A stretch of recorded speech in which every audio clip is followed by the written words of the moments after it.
آپ سے اگلا سوال ہے۔ ہم نے بچپن سے جمعۃ المبارک کے خطبوں میں علماء کرام سے حضرت موسیٰ علیہ السلام کے مبارک زمانہ میں موجود ایک بہت ہی امیر شخص کا واقعہ سن رکھا ہے جس کا نام قارون تھا۔ اس کی دولت کے خزانوں کی چابیاں 70 اونٹوں پر لادی جاتی تھیں، لیکن اللہ تعالیٰ نے اسے اس کے خزانے سمیت زمین میں دفنا دیا۔ وَلِعَوْذُ بِاللَّهِ تعالیٰ۔ قرآن و سنت کی روشنی میں اس واقعہ کی تفصیلات سے بھی پلیز آگاہ کریں۔ لیکن یہ واقعہ بہت اہم ہے۔ قرآن حکیم میں چند عبرت آموز جو واقعات ہیں ان میں سے ایک واقعہ قارون کا ہے۔ سورۃ المؤمن جسے ہم سورہ غافر کہتے ہیں، اس کے اندر بھی اللہ تعالیٰ نے سیدنا موسیٰ علیہ نبینا علیہ السلام کا جب ذکر خیر کیا تو فرمایا کہ ہم نے موسیٰ علیہ السلام کو فرعون، حامان اور قارون کی طرف پیغمبر بنا کے بھیجا، یعنی ان کی پوری قوم کی طرف بھی۔ لیکن وہ ڈومیننٹ سرداروں کے نام اس لیے لیے جاتے تھے کہ وہ لیڈرشپ کے اوپر فائز ہوتے تھے۔ تو فرعون کا تو سب کو پتہ ہے، حامان اس کا وزیر تھا۔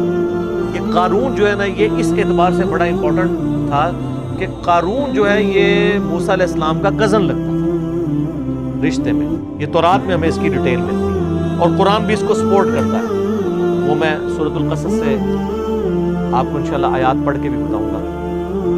تورات میں ہمیں یہ ملتا ہے کہ یہ حضرت موسیٰ علیہ السلام کا کزن تھا، بنی اسرائیل میں سے تھا، آل فرعون میں سے نہیں تھا۔ لیکن جس طرح یہاں پہ بھی آپ کو پتہ ہے جب گورے آئے تو انہوں نے ہمارے بڑوں کو خریدا، تو وہ غلام تو گوروں کے ہوتے تھے، حکمرانی ہم پہ مسلمانوں کے نام سے کر رہے ہوتے تھے وائسرائے کی شکل میں۔ اور یہ آج آپ کو جتنے بڑے بڑے لینڈ لارڈ ملتے ہیں یہ وہ ہیں کہ جن کے آباء و اجداد نے غداریاں کی ہیں مسلمانوں کے ساتھ۔ اس کے ریوارڈ کے طور پہ انہیں انگریزوں نے کہا کہ جی آپ صبح سے شام تک گھوڑا دوڑائیں، جدھر تک پہنچیں یہ ساری زمین آپ کی، یہ جو ہزاروں کے نال لوگوں کی نکل رہی ہے۔ تو اسی طریقے سے جو حضرت موسیٰ علیہ السلام کا یہ کزن تھا قارون، یہ ہے بنی اسرائیل میں سے تھا لیکن حکومت کے ساتھ ملا ہوا تھا، اور بجائے یہ کہ بنی اسرائیل کی کوئی بہتری کی بات کرتا، الٹا یہ بنی اسرائیل کے اوپر ظلم ڈھاتا تھا اور فرعون کا آپ سمجھ لیں ایک وزیر کی حیثیت سے تھا۔ یہ سورۃ القصص کے اندر اللہ تعالیٰ نے اس کا واقعہ ڈیٹیل سے بیان کیا ہے۔ سورۃ القصص سورت نمبر ہے 28 اور پارہ نمبر 20 کے اندر آپ بالکل اینڈ پہ چلے جائیں نا، آیت نمبر 76 سے آنورڈ۔ اعوذ باللہ من الشیطان الرجیم، بسم اللہ الرحمن الرحیم۔ ان قارون کان من قوم موسیٰ، بے شک قارون موسیٰ کی قوم میں سے تھا۔ اب یہ قرآن نے سپورٹ کر دیا کہ وہ آل فرعون میں سے نہیں تھا، ہے بنی اسرائیل میں سے، اور تورات میں ہمیں ڈیٹیل ملتی ہے کہ وہ ان کا چچا زاد لگتا تھا۔ پیغمبر کا رشتہ دار بھی ہے، کافر ہے تو مردود ہے۔ ہمارے محبوب علیہ السلام کا رشتہ دار ابو لہب مردود ہو گیا۔ فبغى علیہم، لیکن اس نے بغاوت کی ان کے اوپر۔ وآتیناہ من الکنوز ما ان مفاتحہ لتنوء بالعصبۃ اولي القوہ۔ اللہ فرماتا ہے ہم نے اس کو ایسے خزانے دیے تھے کہ جس کی چابیاں ایک بہت بڑی جماعت اٹھاتی۔ یہ 70 اونٹوں والی بات تو، یہ 70 اور اونٹ تو ویسے ہی سال لگ جاتے ہیں نا۔ قرآن میں اتنا ہی ذکر ہے کہ بہت بڑی جماعت تھی جو صرف چابیاں اس کی اٹھاتی۔ ہو سکتا ہے اونٹوں کے اوپر وہ لاتے تھے تو 70 بھی، یعنی بڑی 70 کا عدد ویسے عربی زبان میں کثرت کے لیے بھی استعمال ہوتا ہے۔ اذ قال له قومہ لا تفرح، جب اس کی قوم نے اس سے کہا کہ مت شیخی بگاڑ۔ ان اللہ لا يحب الفرحین، بے شک اللہ تعالیٰ شیخی بگاڑنے والے کو پسند نہیں کرتا۔ دولت آتی ہے تو شیخی تو پھر بگاڑتا ہی ہے نا انسان، الا ما شاء اللہ۔ وابتغی فیما آتاک اللہ الدار الآخرہ، اور جو اللہ نے تجھے اتنا مال دیا ہے اس سے آخرت کی زندگی طلب کر، مراد کے اللہ کی راہ سے۔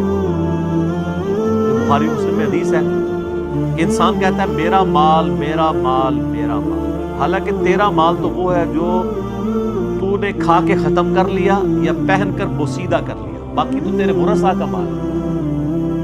یا پھر تیرا مال وہ ہے جو تو نے اللہ کی راہ میں خرچ کر کے آخرت کے لیے محفوظ کرو. تو نبی علیہ السلام فرمایا تمہارا مال 3 قسم کا ہے، کھا پی لیا، پہن لیا، یا اللہ کی راہ میں خرچ کر کے قیامت کے دن کے لیے محفوظ کر لیا، باقی تمہارے ورثاء کا مال ہے. ایک اور حدیث ہے بخاری و مسلم میں، نبی صلی اللہ علیہ وآلہ وسلم نے فرمایا انسان کے 3 دوست ہیں، 2 دنیا میں رہ جاتے ہیں، صرف ایک ہی قبر میں جاتا ہے، اس کا مال اور اس کے رشتہ دار وہ قبر سے باہر رہتے ہیں، اس کے اعمال ساتھ قبر میں جاتے ہیں. تو اعمال میں ظاہر ہے جو مال اس نے خرچ کیا ہوگا وہ ساتھ قبر میں جائے گا، باقی مال باہر رہ جائے گا. ایک اور حدیث ہے بخاری و مسلم میں، نبی صلی اللہ علیہ وآلہ وسلم نے فرمایا ابن آدم کے پاس اگر سونے کی 2 وادیاں ہوں تو وہ خواہش کرے گا میرے پاس تیسری بھی آ جائے، اس کا پیٹ صرف قبر کی مٹی میں. اسی لیے بخاری و مسلم دونوں میں آتا ہے، نبی صلی اللہ علیہ وآلہ وسلم نے فرمایا اے اللہ محمد اور آل محمد صلی اللہ علیہ وآلہ وسلم کو بس اتنا ہی رزق دینا کہ ان کی روح اور جسم کا رشتہ برقرار رہے، یعنی سبسسٹنس لیول. اور ایک اور حدیث بخاری و مسلم، اور یہ مزے کی بات ہے جتنی میں نے حدیثیں بیان کی یہ متفقن علیہ ہیں، بخاری میں بھی ہے مسلم، یہ کہانی شریف نہیں ہے، بیسٹ کتابیں جو ہیں ان میں. اور وہ ہے واقعہ ایلا والی حدیث جو نبی علیہ السلام 1 مہینے کے لیے اپنی بیویوں سے ناراض ہوئے اس بات کے اوپر کہ انہوں نے زیادہ نان و نفقہ ڈیمانڈ کیا تھا. زیادہ کیا تھا؟ کچھ بھی نہیں تھا زیادہ، لیکن وہ نبی علیہ السلام کے فقر کے اعتبار سے زیادہ.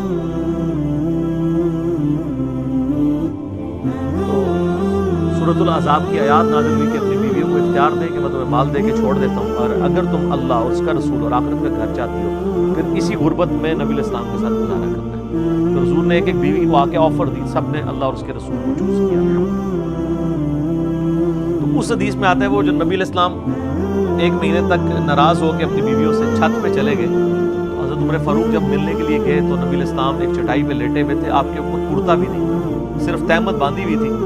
اٹھ کے بیٹھے تو چٹائی پہ جب نشان چٹائی کے جسم پہ دیکھے تو حضرت عمر کی آنکھوں سے آنسو نکلے. یا رسول اللہ آپ اللہ کے رسول ہیں اور کیسر و کسرا دنیا کے مزے لوٹ رہے ہیں، اتنے بڑے بڑے ان کے محلات ہیں اور آپ تو اللہ کے رسول ہیں، یعنی آپ کو یہ سب کچھ ملنا چاہیے تھا.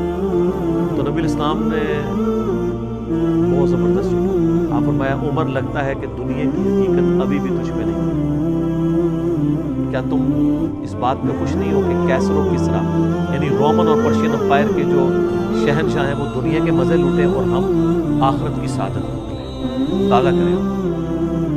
حضرت عمر کو کہا جا رہا ہے ابھی لگتا ہے دنیا کی حقیقت تم پہ نہیں کھلی، لیکن سر اس واقعے کے بعد پھر حضرت عمر پہ کھل گئی.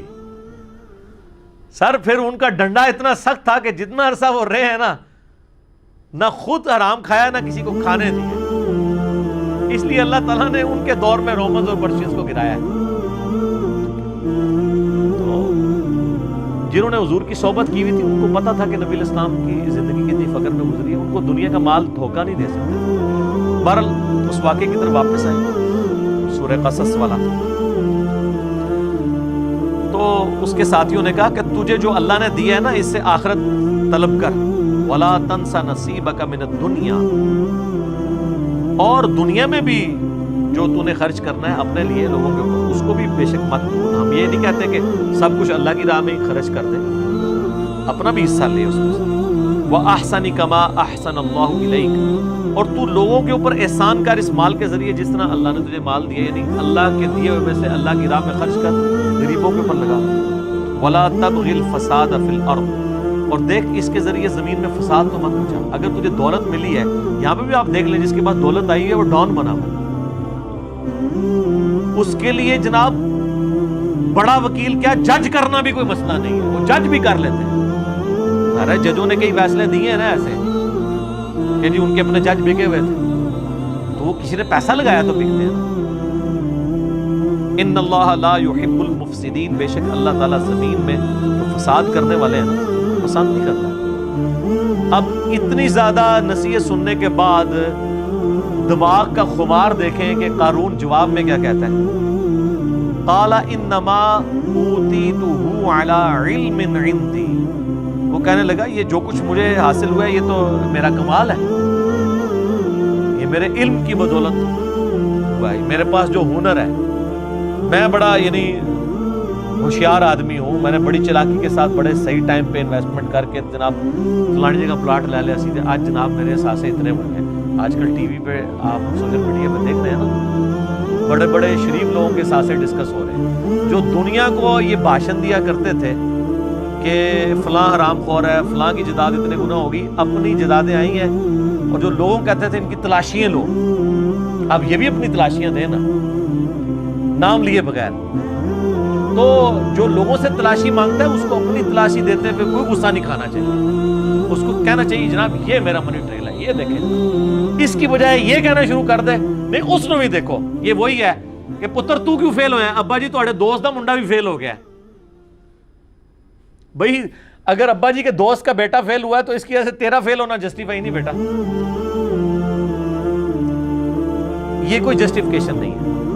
بہرحال وہ کہنے لگا میرے پاس علم ہے خاص جس کی وجہ سے ملا, اسی لیے ہمیں دعا سکھائی گئی ہے. سنن ابن ماجہ میں حدیث ہے نا کہ فجر کے بعد نبی علیہ السلام کیا دعا کرتے تھے, اللہم انی اسألک علما نافعا ورزقا طیبا وعملا متقبلا. میں ایسا علم تجھ سے مانگتا ہوں جو نفع مانگتا ہوں, اور رزق مانگتا ہوں جو پاکیزہ ہو, اور عمل ایسا مانگتا ہوں جو تیری بارگاہ میں قبول بھی ہو, ریاکاری کی نظر نہ ہو جائے. کتنی پیاری دعا ہے. علم نفع والا, نقصان والا. علم دین بھی نقصان بن سکتا ہے اگر آپ اس کو بیچنا شروع کریں. اور عمل بھی, نیک عمل بھی آپ کے لیے نقصان کا باعث بن سکتا ہے اگر اس کے اندر ریاکاری آ گئی, دکھلاوا. یہ تو اللہ سے ایک ٹاپک ہے. اللہ تعالیٰ فرماتا ہے اولم یعلم ان اللہ قد اہلک من قبلہ من القرون. کیا قارون نے یہ نہیں دیکھا تھا کہ بے شک اللہ تعالیٰ نے اس سے پہلے بھی کئی قومیں ہلاک کر دی. من ہوا اشد منہ قوۃ واکثر جمعا, جو اپنی قوت اور مال جمع کرنے کے اعتبار سے قارون سے بھی زیادہ مال تھا ان کے پاس. اللہ تو وہ ہے جس نے ان کو بھی ہلاک کر دیا تھا, تو یہ قارون کو اپنے جو مال کے اوپر اتنا بڑا زوم ہے کس بنیاد پہ؟ ولا يسأل عن ذنوبهم المجرمون, اور جو مجرم ہیں ان سے ان کے گناہوں کے بارے میں نہیں پوچھا جائے گا. یہ نہیں پوچھا جائے گا, یہ لٹریچر کی زبان میں بات ہو رہی ہے کہ اللہ تعالیٰ کو پوچھنے کی ضرورت نہیں ہے, اس کو پتہ ہے کہ انہوں نے کیا کرتوت کی ہے. یعنی جب عذاب آئے گا تو پھر نہیں پوچھا جائے گا کہ حضرت صاحب کون عذاب لے آئیے توڑے, بغیر پوچھے اٹھا کے تو اللہ تعالیٰ ان کو تباہ و برباد کر دے گا. اور یہی قارون کے ساتھ ہوا ہے. جناب سنیں, یہ بھی ڈراپ سین آ رہا ہے اس کا. فخرج علی قومہ فی زینتہ, تو ایک دن وہ بڑی زینت کے ساتھ, آج کے دور میں آپ کہہ لیں کہ جی بڑی مہنگی گاڑی کے اندر بڑے مہنگی گھڑی پہنے ہوئے اور بڑے مہنگے جوتے اور کپڑے پہنے ہوئے نکلا. قال الذین یریدون الحیاۃ الدنیا, تو وہ لوگ جو دنیا کی زندگی کے طلبگار تھے وہ کہنے لگے یا لیت لنا مثل ما اوتی قارون, کاش ہمیں بھی اتنا مال ملتا جو اللہ نے قارون کو دیا. یہاں پہ بھی آپ دیکھ لینا, کسی کی فلم بھی کامیاب ہونا وہ کہتا ہے اللہ کا فضل ہے. جس نے حرام خوری سے بہت زیادہ پلاٹ بنا لیے وہ بھی کہتے ہیں جی اللہ کا فضل ہے, تھوڑے سے مال میں اللہ نے برکت دی ہے, میں تو کچھ بھی نہیں سا وہ فضل ہے. تو ڈیپ ڈیپ کرو تو تمہیں پتہ لگے نے کتنے کتنے کام پائے نے اتنے تک پہنچنے واسطے. بعض لوگ ناراض ہوئے ہیں, میں نے یہ جو دعویٰ کیا تھا نا کہ جو بھی ارب پتی ہے نا میرے بھائی, کہیں نہ کہیں اس نے ڈنڈی ماری ہے. رزق کے حلال رزق کے اوپر کوئی شخص اتنا اوپر نہیں کبھی جا سکتا, کہیں نہ کہیں اس نے کمپرومائز کیا ہے اصولوں کے. تو اس کے نا جواب میں کئی لوگوں نے نیچے کومنٹس کیے کہ علی بھائی اس کا مطلب ہے آپ یہ کہہ رہے ہیں کہ حضرت عثمان نے بھی کیا ہے. یہ یار بات کر رہے ہیں تو آٹے بابیاں دی, تسی پہنچ گئے ہو خلفائے راشدین ہوتے, ہم تو آپ کی بات کر رہے ہیں. ان کی تو سند نازل ہوئی ہوئی ہے قرآن و سنت میں, اور دوسرا ان کے پاس وہ مال نہیں تھا جو آپ کے پاس مال ہے. خلفائے راشدین کا تو سارا مال جمع کریں تو ایک ایک پراپرٹی ڈیلر کے پاس تو زیادہ مال موجود ہے. تو ان کی مثال آپ لوگ کیوں دیتے ہیں؟ آپ اپنی بات کریں کہ آپ نے کہیں نہ کہیں جو ہے وہ لوگوں سے ناجائز زمینیں ہتھیا کے اپنے مال کو ڈبل کیا ہے, کہیں پہ سودی قرضے لیے ہیں, کہیں بدماشی سے ہتھیایا, کہیں پہ فائلوں کو پہیے لگائے ہیں. خود بول کے لوگ کہتے ہیں. تو کہنے لگے کاش جو قارون کو دیا گیا نا اس طرح کا فضل ہمارے میں بھی ہوتا. انہو لذو حظ عظیم, یہ تو بڑا قسمت کا دھنی ہے, اللہ نے اس کو اتنا دیا, اللہ نے دیتا نا جی. تو ہم تکلیف ہے سانو نہیں تکلیف, جہدے کول ہے نا انہوں ہی تکلیف کٹنی پینی آخرت وچ. وقال الذین اوتوا العلم، اللہ تعالیٰ فرماتا ہے جو علم والے تھے نا، یہاں اب آپ کو پتہ چلا ہے کہ دولت کے اوپر لگام علم کی ہونا پھر انسان صحیح رہتا ہے۔ اللہ تعالیٰ فرماتا ہے جن کو اللہ نے علم دیا تھا نا، جب انہوں نے ان کی یہ بات سنی نا کہ یہ بڑا خوش نصیب، انہوں نے کہا وَيْلَكُمْ ثواب اللہ خیر لمن آمن وعمل صالحا، ان کا تمہاری خرابی ہو، اللہ کے حضور جو اجر ہے وہ اس سے بہتر ہے ان لوگوں کے لیے جو ایمان لائے اور نیک اعمال کیے، وَلَا يُلَقَّاهَا إِلَّا الصَّابِرُونَ، لیکن اس کو وہی لوگ حاصل کر پائیں گے جو صبر کرتے ہیں۔ ایک یہ معنی ہے، اور دوسرا معنی یہ ہے کہ اس حقیقت تک وہ لوگ پہنچیں گے، اس علمی حقیقت تک کہ یار اصل زندگی تو آخرت کی زندگی ہے جو صبر کرتے ہیں۔ دونوں معنی بیک وقت درست ہیں۔ دنیا تو ساری صبر پہ چل رہی ہے، پورے کا پورا دین، پوری کی پوری زندگی صبر ہے۔ تین چیزوں پہ آپ نے صبر کرنا ہے۔ اللہ کی طرف سے شریعت کی پابندی جو ہے نا اس پہ صبر کرنا ہے۔ فجر کے وقت اٹھنا، سردیوں میں غسل کرنا، گرمیوں کے روزے رکھنا، صبر کرنا پڑے گا۔ دوسرا صبر ہے حرام خوری سے بچنا، حرام کاموں سے بچنا، نگاہوں کی حفاظت کرنے کے لیے آپ کو حرام سے بچنے کے لیے صبر کرنا پڑے گا، اپنے نفس پہ جبر کرنا پڑے گا، رزق کے حرام سے بچنے کے لیے صبر کرنا پڑے گا، اور تیسرا صبر ہے اللہ کی طرف سے آئی ہوئی تکلیف کے اوپر صبر کرنا، تو سب سے مشکل ہے۔ ظاہر ہے کہ رزق حلال میں پھر آپ عیاشی کی زندگی نہیں گزاریں گے، دو میں جہانی مٹھے باؤ یہ نہیں ہوئے گا۔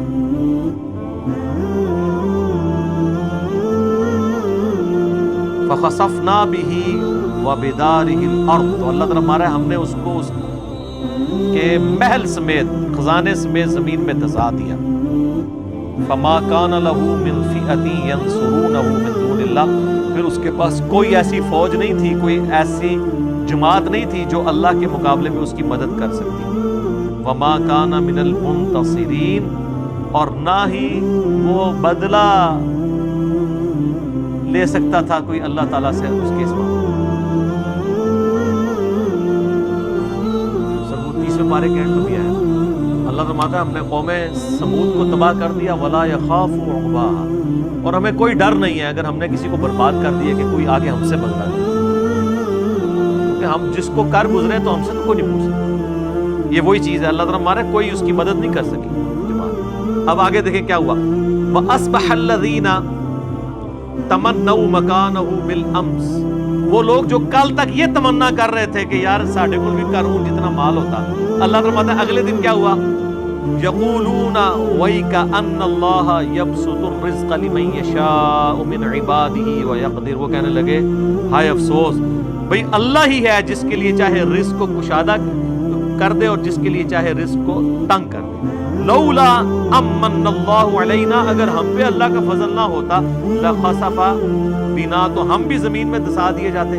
وہ لوگ جو کل کہہ رہے تھے ہمیں بھی اس طرح کی دولت بنا کے شکر ہے جناب اسی بھی زمین میں دھسا دیے گئے، ایک دن بعد ہی رزلٹ جب سامنے آیا نا، سر یہی ہونا ہے جو مولا علی کا قول ہے کہ انسان سویا ہوا ہے، جیسے ہی مرے گا جاگ جائے گا۔ او یہ کیا ہوا، یہ دنیا میں اللہ نے ان کو جگایا، ایک دن پہلے کہہ رہے تھے ہمیں نہیں تو جیسی دولت ملے، اور اگلے دن کیا کہہ رہے ہیں، شکر ہے یار اسی غریب ہی چنگے ہیں، یہ تو مارا گیا اپنی دولت سمیت، وہ دولت اس کو بچا سکی نہیں۔ وَيْكَأَنَّهُ لَا يُفْلِحُ الْكَافِرُونَ، ہائے افسوس کبھی بھی ناشکرے لوگ کامیاب نہیں ہو سکتے۔ یہاں کفر سے مراد ناشکرے لوگ ہیں، لیکن ناشکری ہے نا، اللہ نے رزق دیا تھا، اللہ نے نعمتیں دی تھی، آپ نے اللہ کی راہ میں خرچ نہیں کی، اپنی عیاشیوں کے اوپر خرچ کی ہیں، تو یہ ناشکری ہے۔ یہ اذانیں شروع ہو جاتی ہیں انشاءاللہ، بقیہ کے سوالات اذان کے وقفے کے بعد انشاءاللہ۔